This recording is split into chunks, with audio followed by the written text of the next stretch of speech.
In 1993, an 18-year-old kid climbed a water tower in small-town Texas, and somewhere between the first rung and the top, he stopped being an actor and became something harder to name. What's Eating Gilbert Grape was never supposed to be the film of the year. It cost $11 million, made just over $10 million at the domestic box office, and Paramount quietly called it a bomb. The year it came out also gave you Jurassic Park, Schindler's List, and The Fugitive. Nobody was paying attention to a small drama about a family too broken to leave a dying small town. Johnny Depp played Gilbert Grape, the grocery clerk holding everything together with both hands and no plan. Leonardo DiCaprio was Arnie, Gilbert's intellectually disabled younger brother, and the reason the film still gets talked about 30 years later. Juliette Lewis was Becky, the traveler who blows through Andorra like weather and changes everything. And Darlene Cates was the mother, 500 pounds, housebound, utterly heartbreaking. She had no acting credits, none. Directed by Lasse Hallström and released December 17, 1993, the film launched 3 careers at once and produced what Roger Ebert said was a performance that deserved the Oscar. Today, we're climbing back up to Andorra, actually several small towns in Texas. For 15 facts you didn't know about What's Eating Gilbert Grape, the ABBA director who somehow made the most human American film of the decade, the teenager who walked away from a Disney payday for a part he didn't have yet, and the casting story that begins on a talk show and ends with something nobody planned. Before we dive in, hit like and subscribe for more deep dives into the films that shaped us. Let's get into the countdown with number 15. Number 15, the ABBA videos were practice for Gilbert Grape. Before Lasse Hallström was an Oscar-nominated filmmaker, he was ABBA's personal video director. Between 1974 and 1982, he shot virtually every promotional film the band ever made. Waterloo, Mamma Mia, Fernando, Dancing Queen. He also directed the 1977 theatrical feature, ABBA, the Movie. If you've ever watched 4 Swedes in sequined jumpsuits performing on a soundstage and noticed something oddly intimate about it, that's Hallström. He wasn't interested in spectacle. He was interested in human faces carrying enormous emotion in 3 minutes. He brought that same discipline to My Life as a Dog in 1985, earned 2 Oscar nominations, and opened Hollywood's door. Gilbert Grape was only his second successful American film. The New York Film Critics Circle called My Life as a Dog the best foreign film of the year. The man the music industry knew as ABBA's director was suddenly the man American critics were citing, alongside the best filmmakers working anywhere in the world. The ABBA footage and the Texas scenes share almost the same visual grammar. Hold on a face. Let the discomfort sit. Don't rescue the moment with music.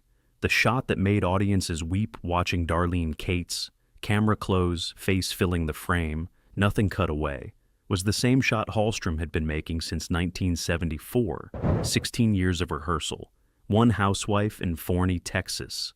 That's how it landed. Number 14, Johnny Depp was falling apart during Gilbert Grape. Filming began November 2nd, 1992. Johnny Depp had Winona Forever tattooed on his arm. He and Winona Ryder were still together during production, but barely. Their relationship was collapsing under public pressure, and Depp knew it. In a 1996 Playboy interview, he described his state of mind during filming with precision. I was as deep in the soup as I could be. It had more to do with me, with the difficulty of being inside my skin. I was doing what I could to numb that feeling. He was in a dark place. He made no secret of what that involved. By his own account, he was barely functional. Meanwhile, Juliette Lewis and Brad Pitt were still together. They'd filmed California, a thriller about a serial killer, while deeply in love just months before Gilbert Grape. Their split came in March 1993, after the production wrapped. Lewis later said of the whole arc, "Then we split, and he became Brad Pitt, and I became whoever I am now." Into all of this walked Leonardo DiCaprio, 18 years old. 1 season of growing pains, 23 episodes as a homeless kid taken in by the Seaver family. Working with Depp was, he later said, like winning the lottery. He had no idea what was actually going on around him. Years later, Lewis was asked directly about Depp's mood on set. She had no idea anything was wrong. All I thought was that he was pensive or thoughtful, or working something out in his head. She was right, He was. He just wasn't doing it on camera. Number 13. The set where Depp's darkness spilled over. By his own admission, Depp was not kind to Leonardo DiCaprio on set. He told Cosmopolitan, and it's been confirmed by multiple outlets since, exactly what that looked like. It was a hard time for me, that film, for some reason. I don't know why. I tortured him. I really did. He was always talking about these video games, you know? I told you it was kind of a dark period. No, I will not give you a drag of my cigarette while you hide from your mother again, Leo. That's the same man who, after shooting scenes in which his character describes his morbidly obese mother as a whale, would track down Darlene Cates at her hotel and call to apologize. He sought her out on set too. He told her directly, "Man, I want you to know how much I hated having to say those things about you, or about your character." He did this regularly. Cates, encountering professional acting for the first time in her life, found it both touching and slightly baffling. "Here he is, the professional. He's done all this stuff before," she said, cold to the young star who worshipped him, protective of the first-timer he'd been asked to demean on camera. That's not a contradiction. That's a man living out the exact emotional logic of the character he was playing, someone who treats the people closest to him worst because they're the ones who can't leave. Number 12. Darlene Cates was found on daytime TV. In 1992, Darlene Cates was a housewife in Forney, Texas, weighing over 500 pounds. Pelvic infections caused by her excess weight had kept her bedridden for 2 years, during which she gained an additional 149 pounds.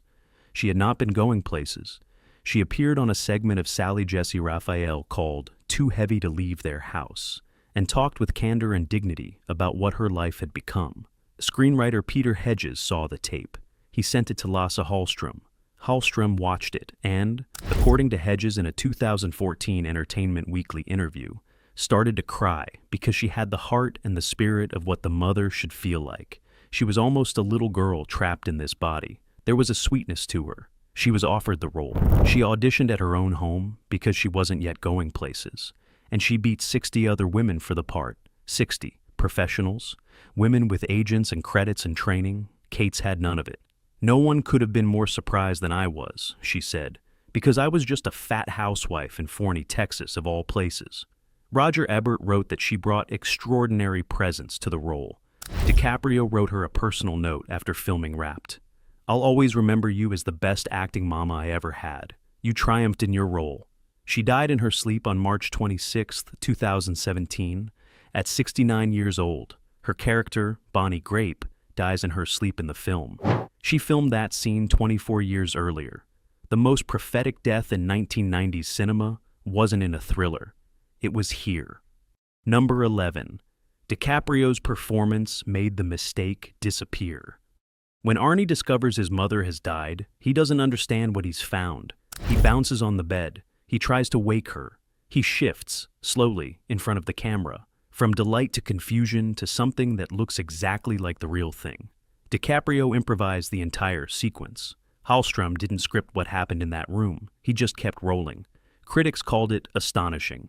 The New York Times said it was the performance of the film. It was in every highlight reel. What they didn't mention: Darlene Cates couldn't quite play dead.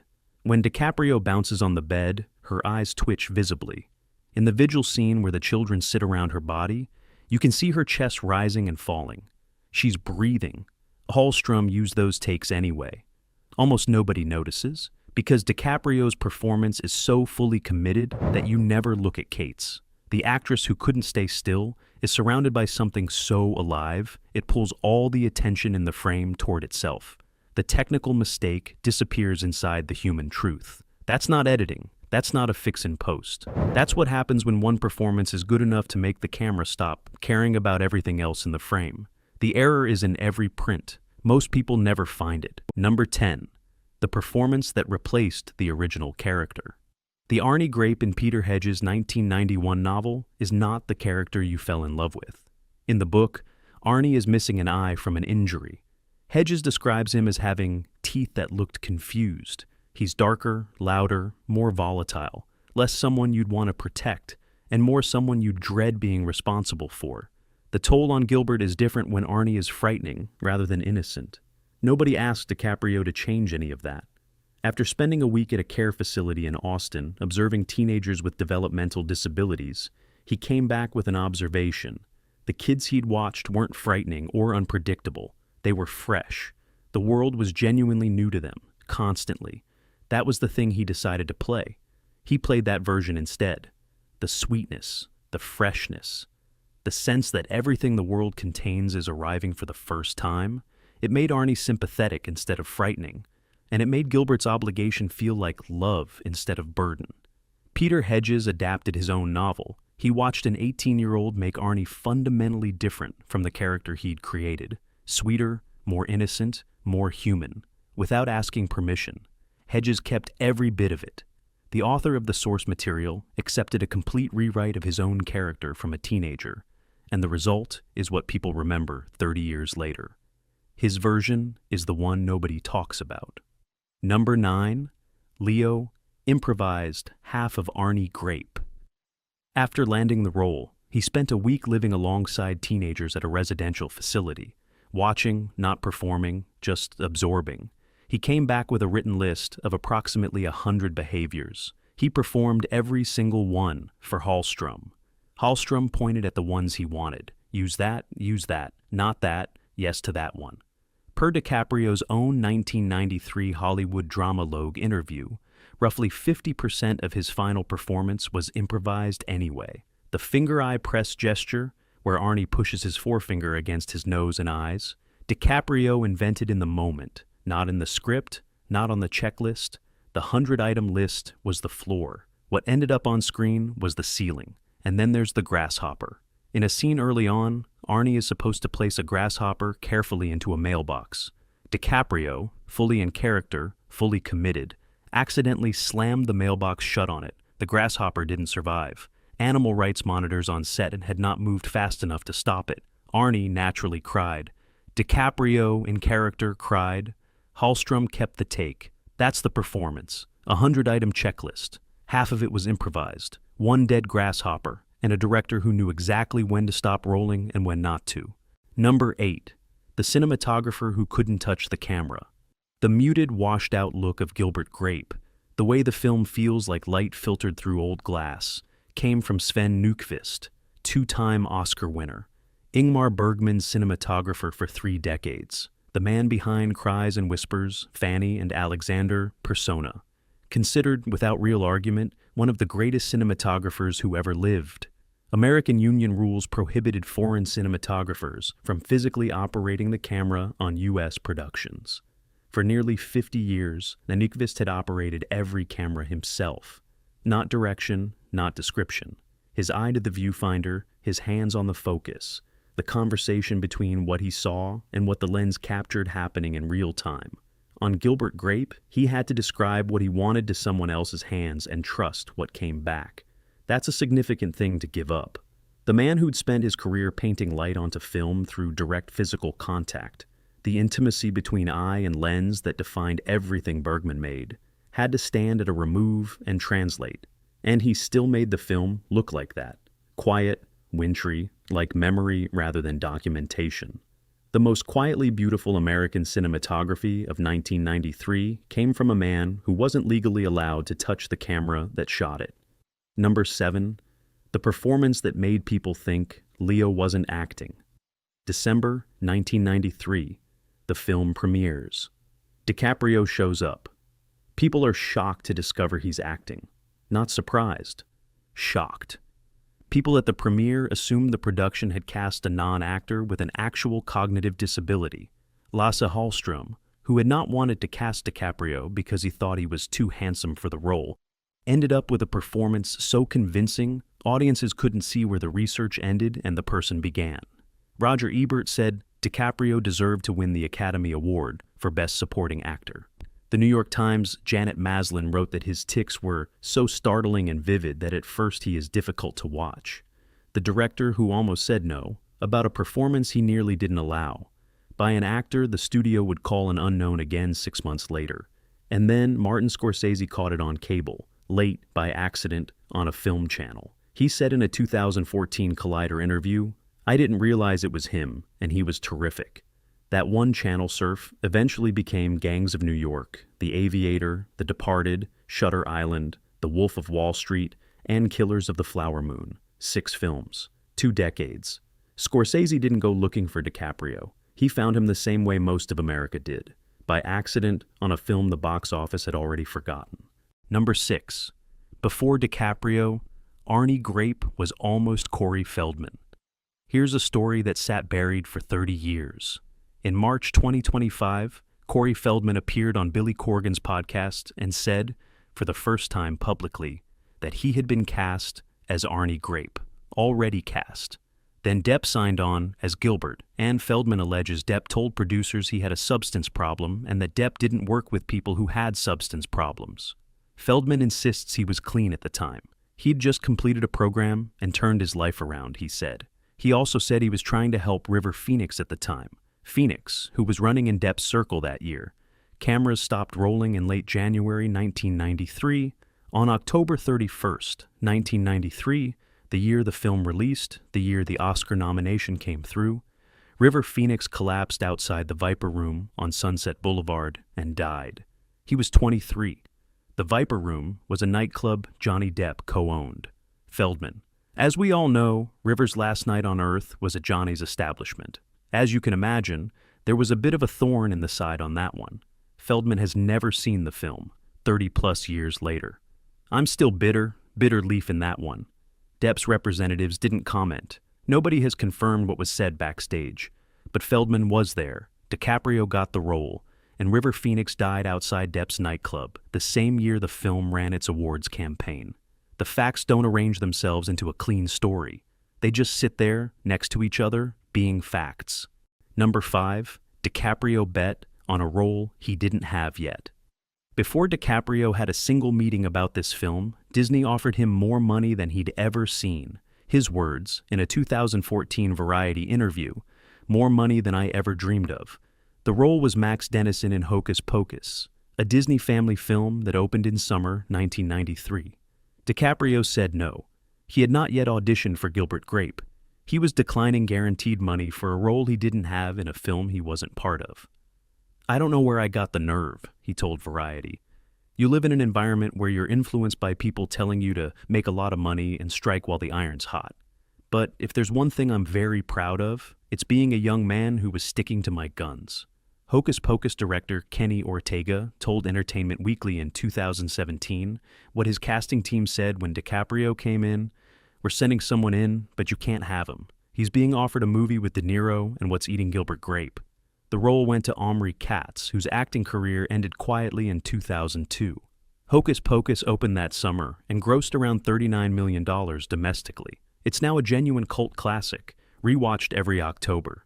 But it wasn't the path that led to Scorsese catching something on cable. It wasn't the path to The Departed, The Aviator, and 30 more years of exactly this. He walked away from Disney money before he even had the audition, the bravest call or the luckiest. Probably both at the same time. Number 4, the role DiCaprio got. Because Sharon Stone paid. DiCaprio received his first Oscar nomination in early 1994. He was 19. Roger Ebert said he deserved to win. Almost immediately afterward, TriStar Pictures refused to hire him for Sam Raimi's The Quick and the Dead because he was, in their estimation, an unknown. Sharon Stone was producing and starring. She had seen Gilbert Grape. She knew what DiCaprio was. She wrote in her 2021 memoir, The Beauty of Living, twice. This kid named Leonardo DiCaprio was the only one who nailed the audition. In my opinion, he was the only one who came in and cried, begging his father to love him as he died in the scene. The studio's response: "Why an unknown, Sharon? Why are you always shooting yourself in the foot?" Stone's response: "The studio said if I wanted him so much, I could pay him out of my own salary, so I did." DiCaprio told E! News years later, "I've thanked her many times. I don't know if I sent her an actual physical thank you gift, but I cannot thank her enough." Hold on. An Oscar nomination at 19, one of the youngest nominees in that category's history, was not enough for a major studio to believe he was worth the salary. It took a fellow actor writing a personal check. The film that proved what DiCaprio could do had to be confirmed by someone else's bank account. before Hollywood accepted it as evidence. Number 3, the book needed a movie to find its meaning. When Lasse Hallström decided to adapt What's Eating Gilbert Grape into a film, the studio asked who should write the screenplay. Peter Hedges raised his hand. He had never written a screenplay, not one. He had no produced credits, no industry experience, no track record in film of any kind. He'd written one novel that had gotten decent reviews. That was the entire resume. The studio said yes. Worth noting, Hallström's first English-language Hollywood film, once around 1991, had flopped commercially and been coolly received critically. The Swedish director who'd cracked America with My Life as a Dog was now on shaky ground. A first-time screenwriter adapting his first novel for a director rebuilding credibility. That's the team that made this. Hedges wrote the script and got it right. His debut novel became his debut screenplay, which became a film that earned an Oscar nomination and launched 3 careers simultaneously. Hedges went on to earn a nomination for Best Adapted Screenplay for About a Boy in 2002, then wrote and directed Pieces of April and Dan in real life. The book needed the film to survive. The film needed someone with no experience to write it. And the screenplay taught Hedges, by his own account, what his novel was actually about.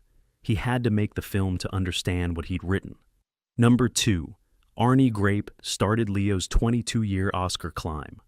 On March 21, 1994, Leonardo DiCaprio attended the 66th Academy Awards. He was nominated for Best Supporting Actor. He was 19. He had no acceptance speech prepared. He told journalists later that he hadn't expected to be there, let alone win, and described the very idea of winning as an absolute catastrophe. He lost to Tommy Lee Jones for The Fugitive. What followed is the most famous losing streak in the history of awards cinema. In 2005, he was nominated for The Aviator, lost to Jamie Foxx. In 2007, Blood Diamond, lost to Forrest Whitaker. In 2014, The Wolf of Wall Street, lost to Matthew McConaughey. In 2016, he finally won for The Revenant. 22 years after Arnie Grape. In a 1997 interview with ID magazine, DiCaprio reflected on that first night. He said, "I really didn't want to win because just the fact you have such an expectation on you at that time. People almost want you to be perfect in everything you do. And if you're not, then it's almost like, okay, get him out of here." He was right. He wasn't ready to win. He needed 22 more years and 4 more nominations and a brutal shoot in the Canadian wilderness before he was. But here's the thing about Arnie Grape. The character DiCaprio played was someone who kept climbing the water tower, kept getting brought back down, kept climbing again. Not because he thought it would work out, but because stopping wasn't in his nature. You can decide for yourself whether that's a coincidence. Number 1, the film about being stuck launched everyone forward. Here's the thing about What's Eating Gilbert Grape. The whole film is about being stuck. Gilbert stuck in Andorra. His mother stuck in her body. Arnie stuck permanently. In a kind of first-time wonder the world never stops being new for. The town stuck while the highway goes somewhere else. Every character in the film is a person who cannot leave. Hallström left ABBA music videos for Hollywood. Hedges left literary fiction for film. DiCaprio left Growing Pains for a 30-year run as one of the most credible dramatic actors alive. Sharon Stone saw the film and wrote a personal check so DiCaprio could keep working. Martin Scorsese saw it on cable and eventually made 6 films with the kid in it. Darlene Cates, who had not been leaving her house in Forney, Texas, left her house, got on a plane, stood in front of a film crew, beat 60 professional actresses for the part, and played a woman destroyed by her inability to move while she herself was doing one of the hardest things she'd ever done. The film that was classified a box office bomb grossed $10,032,765 against an $11 million budget and never cracked the top 100 films of 1993. The careers it launched between them have generated billions. The film about people who can't leave made everyone leave, except Arnie. Arnie stays on the water tower. He always does. And there you have it. 15 facts about What's Eating Gilbert Grape. Which fact hit hardest?